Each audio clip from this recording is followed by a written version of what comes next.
Today we are going to be working on our Sketchpad assignment number 2, and it's going to be a mirror design. You want to make sure to pay attention to the instructions or you're going to run into some problems. We're going to be making a design that looks something like this or something like this way over here.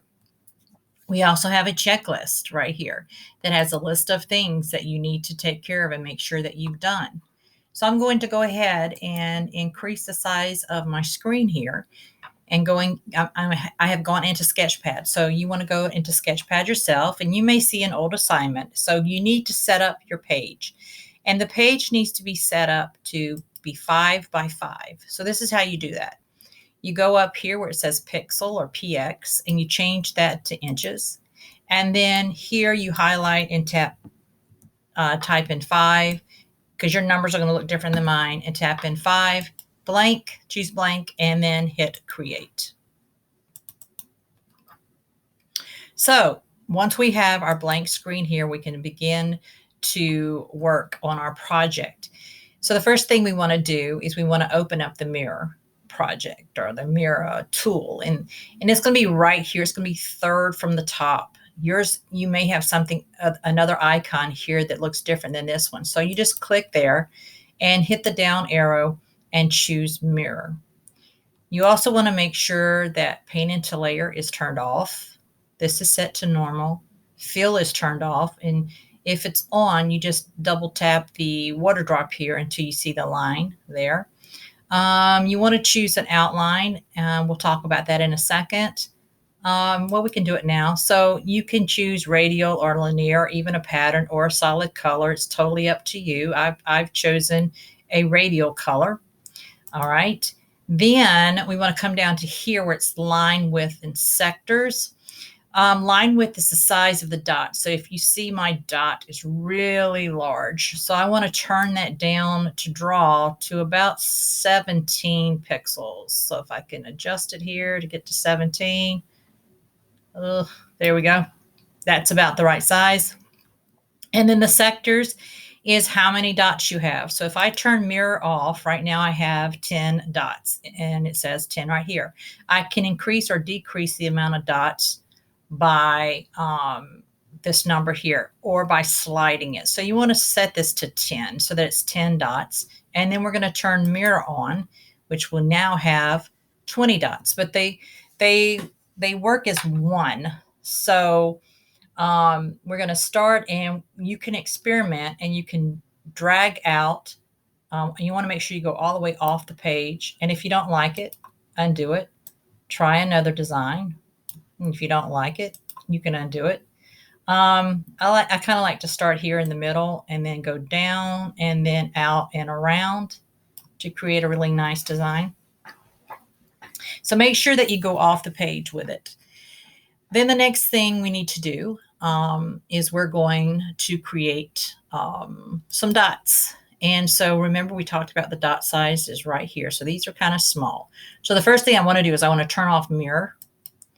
And then I want to increase the size of my dot. That's a nice size. I'm going to come in and actually make it a solid color. I want to do purple and maybe a darker purple. There we go. So each time you add a color or change a color, you always want to click off of the canvas. This is a canvas. You want to click off of it. And otherwise, you may end up changing the color by accident in an area that you've already done. And it's hard for me to explain, but just make sure to click off the screen or off the canvas. So I'm going to position the dot to where I want it to go, and I'm going to click. I'm going to do another dot. This time I'm going to change the color to yellow. And I'm constantly clicking over here to make sure that I don't accidentally click into my canvas. And that size of that dot is too big. So I'm going to go down. Oh, that's a good size. Now I'm going to position the dot in the center of my purple and click. That looks good. And then I'm going to do one more dot. I think I'm going to do like a, let's see, a blue, a nice blue color.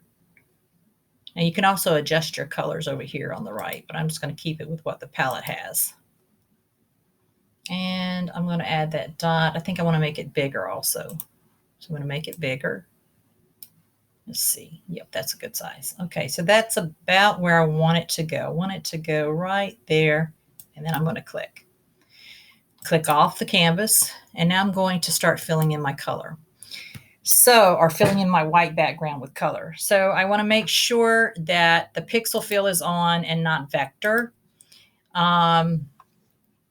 That it's 100% and that my paint into layer is turned off, normal is on, and I have my tolerance set at 42%, but you can change it to whatever you want because I'm not really sure what the tolerance is for. I haven't figured that out yet. And you want to make sure that your contingent is turned on.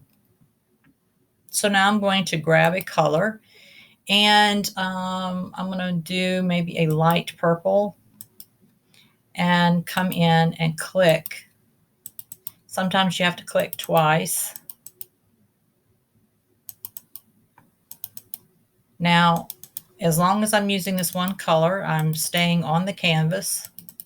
But now I want to change the color. So I'm going to make sure to click off the canvas because it releases the layer. Like it gets me off of that layer. If I don't do that and I pick a color, it's going to change the color somewhere on here, wherever the last place was that I clicked. So now I'm going to change my color to, I want to do yellow. And come in here and choose yellow. And once again, I'm going to click off the screen to change my color. Or off the canvas, I should say. And I want a lighter pink. So now I'm going to come in and I'm going to choose pink in these areas. And don't forget there's the undo over here to the right of your screen. And I'm going to click off the canvas again and choose another color.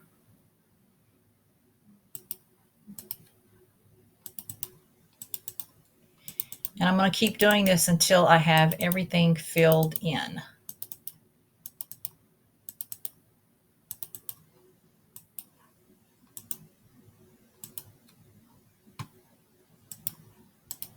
Make that dark purple. And I think I'm going to use the purple here as well.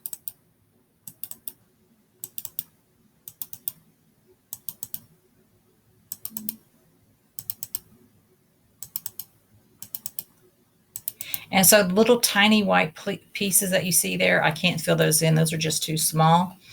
And so I'm finished with my design. So now I'm going to go to export, download as a JPEG, and save it to my Google Drive. But this time we're going to call it Mirror. And I'm going to have to name it Mirror 2, but you guys can save it as Mirror. And then you're going to attach it to the assignment and turn it in.